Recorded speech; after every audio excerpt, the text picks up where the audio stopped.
So welcome back. We are going to finish up this little piece of quilt. Um, I wanted to tell you about how this quilt is loaded on the machine. It's actually what I call floated, meaning that it's not held down on all sides. In fact, it's really only held down on that top bar up here. The bottom one is not attached.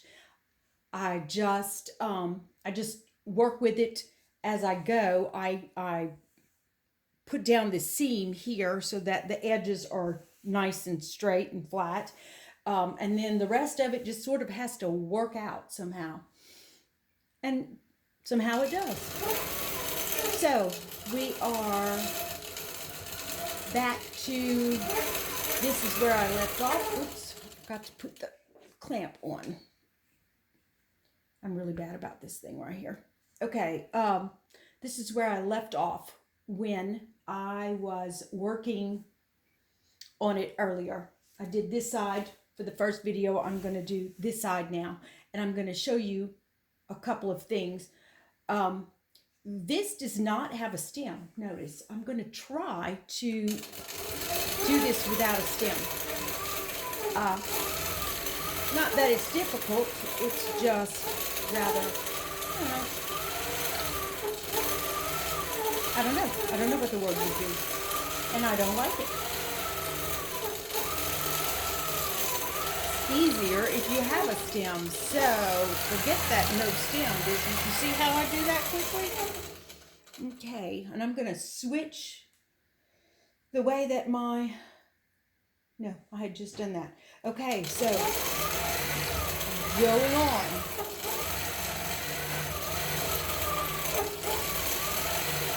I don't know if you can see right now.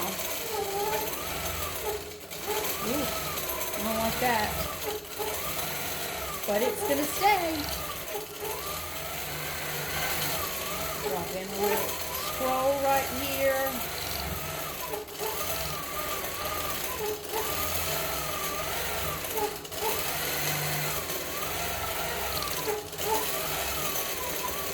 Notice that the prettiest feathers are at an angle. Really, the prettiest ones are the ones that I don't make.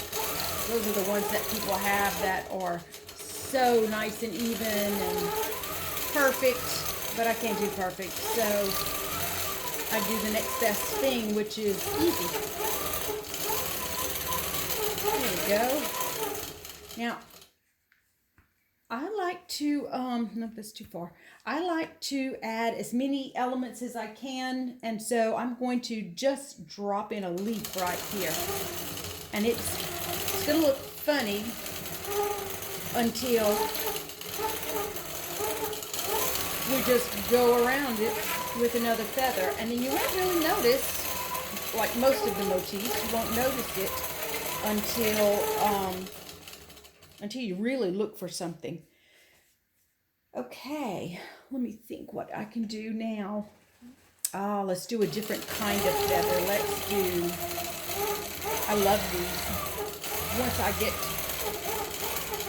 I start making them and I get them right, and that's just sort of like a double leaf. I don't know if you even can see that.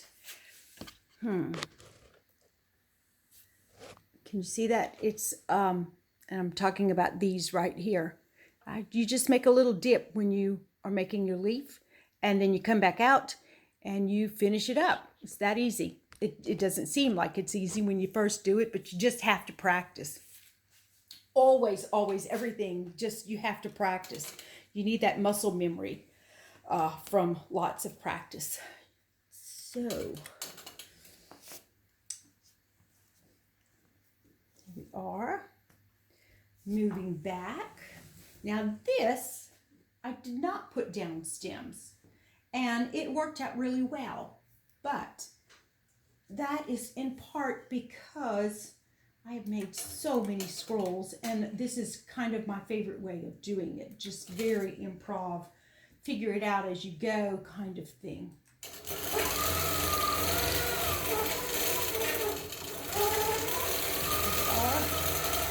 Remember, I'm not trying to hit the line. trying to do anything repetitively or perfectly. I just am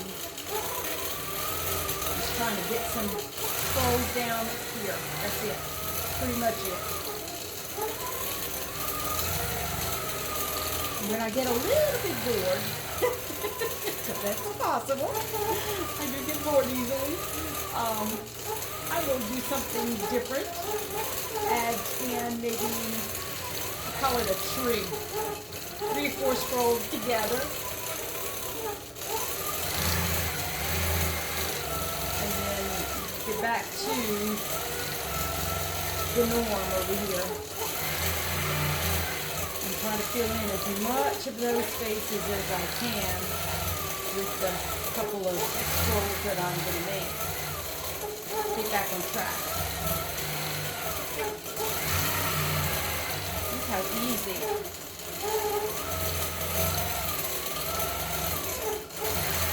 There we go. And so, one thing that you can do is you can just sort of push the edges, or the sides rather, the center, from one side to the other. Like I did right there. Right here.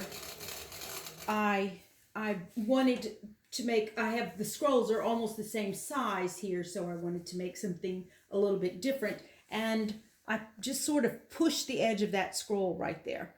And was able to make this scroll a little bit bigger, this one a little smaller. I keep changing it because the more variety we have, the less the mistakes will show.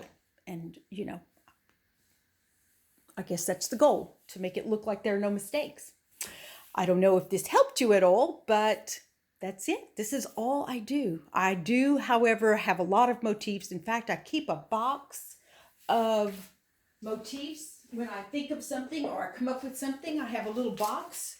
I'm going to show you my box of just different motifs. Some things I like, some things I don't like. Whatever it is that I think of.